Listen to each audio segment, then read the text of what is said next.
Real innovation doesn't happen by doing the same thing a little faster. It happens when we rethink the entire process using new technology. I've had the privilege of watching that happen throughout my entire career. And today's satin stitch tools aren't about replacing the old methods, they're about giving us more choices. In this lesson, I'll show you 3 additional ways to create satin stitches: the classic satin, the custom satin, and the steel satin. Then I'll show you Embroidery Legacy's new Auto Satin method and how it can make creating these same stitches faster and easier than ever before, while still giving you the flexibility of fine-tuning the results. The best way to appreciate these tools is to experience them firsthand. Download our free software demo and try the same techniques you've seen in this video. I think you'll be surprised how quickly object-based digitizing can change the way you approach creating embroidery. Now, the first satin method I'm going to show you is the classic satin, and the classic satin is the point counterpoint generation, where I'm going from one side to the other to create an object, hit enter, and it fills in the blanks.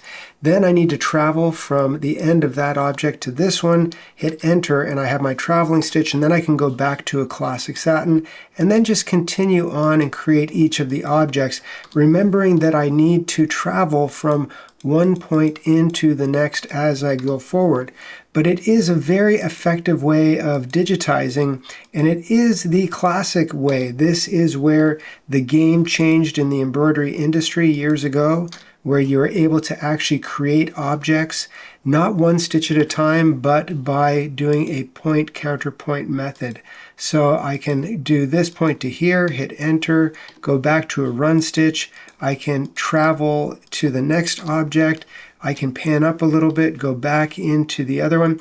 The Embroidery Legacy software has hotkeys set up so that I can very quickly shift from my stitch type. So if I want to shift from a classic satin to a run, I just have to hit the number 1 and I'm back to a run stitch. And then I can come into this one, hit number 2, it goes to a classic satin. So it is a very, very quick way to create objects, and you can just sort of follow the method. You don't want to have any unnecessary jumps or trims in a design, so this gives me nice clean objects as I'm moving forward. Then after I've done all of these objects, I'm going to now do this part here, and I'm going to do point, counterpoint, and then I'm going to go to curves. So instead of a right click, I'm going to go to left clicks, which are going to generate curves, and I'll just go around this object and continue to create curves all the way around until I get almost back where I started, and then I will sort of get very close to that first set of points that I created. If I ever hit one that I don't like, I just have to backspace and it will regenerate those, come right to here and then over to here, point here, here, here, and here, and then when I hit enter, I have that object finished. And this has given me a nice clean object using the classic satin, and it didn't take too long to actually create. I'll just bring this up full screen. I will hit the redraw, and you're going to see that there is no unnecessary jumps or trims. Every object is connecting, and then it does the last or finishing object and completes it, and this design is done. Now I'm going to do this design again, but I'm going to do it as a steel stitch or a fixed width satin. I've set the stitch width to 3.5 millimeters, which is the width of this stitch, and then all I have to do is put one point here and one point here, and because all of the widths of these stitches are consistent, I don't have to digitize point counterpoint. Now I'm going to hit the number 1, and I'm just going to go from here to here, again traveling to the next object, go back to a steel, which is number 6 on my hotkey list, come right back here to the center, hit enter, go back to a run, and I can very quickly come in and do each of these objects, again traveling from one object to the next, coming right to here, hit enter, and then go back to a run, go from right here over to here, hit enter, and then go back to a steel. And I'm just doing the exact same thing, following pretty much the identical sequence of pathing. I want my machine to actually sew from one object to the next without putting in any unnecessary trims or jumps. So I'm controlling how this is actually generating its stitches. And then I'm going to come back here to a steel, do this point right down the center from here to here. And the advantage of this is because it is a fixed width, all of the widths of these objects are the same. I don't have to do a point counterpoint, and it allows me to reduce the amount of nodes that I'm using to create this design. So instead of using 4 objects or nodes to create that, I only have to do 2. So I can be a little quicker with my design creation using this tool in the right scenario. If I have, widths that are staggering, they go from 2 to 4 and then, to another width, then it becomes a little more difficult because it's not going to give me a fixed width, it's going to be a changing width. So there I would not be able to use this tool effectively, but when I can, it is a huge advantage because I can just come in and create these objects very, very quickly, very efficiently. Go right back to where I started, hover over the end, hit enter, and then I have that object done. And it's going to give me the exact same visual result as the first one did, but a little bit quicker to generate. Now I'm going to show you my favorite so far, which is our custom satin. And this one is uniquely different from the classic satin and the steel because it will allow you to actually just outline an object. So I can come in here and do a point, point, point, and point, and there the object is outlined. I don't have to close the M because as soon as I hit enter, it asks me for my stitch direction or inclination point, enter, enter, and it generates it. I can go to a run stitch, go to this object here, my auto join joins, and then I can go back to that satin, and the custom satin allows me to hit enter and again just follow through with this so that I am doing essentially the same thing. This is a wonderful tool because it actually is a little bit more friendly for controlling your objects as opposed to the point counterpoint. If I do have objects that are not a fixed width but have a bunch of straight points on one side and curves on the other, it's much faster to create it as opposed to using the classic satin. So it gives me a lot of control of my objects because I really am creating an object shape, just putting in an inclination, hitting enter, and then the automation of the smart join takes over. I can just come down here to this point now, go back to that one, pan up a little bit, put a point here, here, here, and here, hit the enter, inclination, enter, enter, back to a run, come from here to here, hit enter, here to here, do this object, leaving that open end at the top, hit enter, inclination, enter, enter, back to a run stitch, and I am again controlling how this is creating the path, the way the machine is actually going to sew. I'm determining all of this by how I'm doing the sequence of the objects. So it is giving me full control. I don't want to see any unnecessary jumps or trims in the design, and that comes down to having some basic theory of how your machine is going to stitch out the best as it possibly can.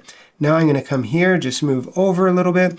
I'm now going to start on the inside, and I'm going to go counterclockwise. So I'm just doing curve points now, which are right clicks on my mouse, not left clicks. Left clicks are straight, and I'm going to come all the way to where I pretty much just left off, right to here, do a straight point right here, come all the way across straight, and then I'm going to start doing curves, which are going to be right clicks on my mouse, and I am going the opposite direction. So I went counterclockwise the first pass, the inner side, then I went to the opposite side, and I did the opposite as far as going to the other side. And I went counterclockwise and then clockwise. My inclinations, I'm keeping the width of the stitch consistent, putting my inclination points in, hit enter, enter, and that object is perfect, nice and clean. Again, joining closest point. And all 3 of these objects, if we look at them, they are going to sew out identically, and we're going to have stitch quality that is consistent all the way through. And if you look at how they travel, it does one point, goes to the next, and then that is with the classic satin, then with the steel.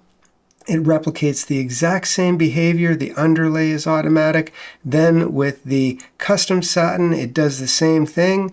And we created all of these objects using 3 different types of satin stitches. But now I'm going to show you something truly unique. Now this is where the innovation comes in, and I'm going to go to my widget, and I'm not going to choose any of my stitch brushes. I'm going to choose my artwork. So now I am just using artwork, and I'm using our fast draw tool, which is exactly what it says, incredibly fast. And I'm just going to put a point here, here, and then I'm going to go around the outside, and I'm going to create this shape around the outside.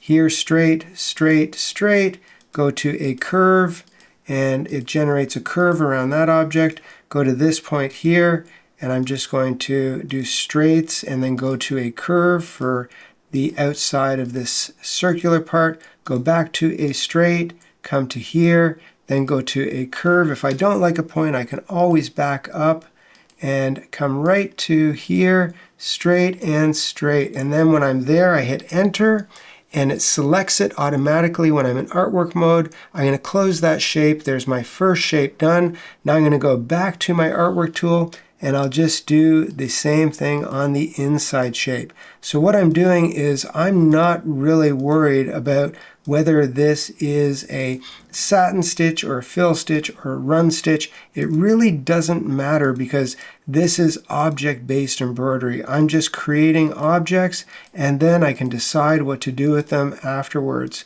So I'm just going to create this one here, come around to this part right here, put a point here, here, and here, and then I'm going to hit enter. I'm going to close this object, and now if I look in my sequence view and go right down to the bottom, I have all of my stitch objects. They all say stitch path except for these last 2, which say artwork path. So I'm going to grab both of those artwork paths, and I'm going to right click on it, and in my artwork edit I'm just going to combine them together, and now I have one unified piece of artwork that has combined from the 2 that I created. And here's where the fun begins, because I have one object that really has 1, 2, 3, 4, 5, 6, 7, 8, 9 different shapes I'm trying to identify. All I'm going to do is, while it's selected, I'm going to go to my convert options, and I have one called Auto Satin. I click on that, and it is done. And it actually came out pretty good, except for the fact that some of my objects aren't necessarily stitching out the way I would want them.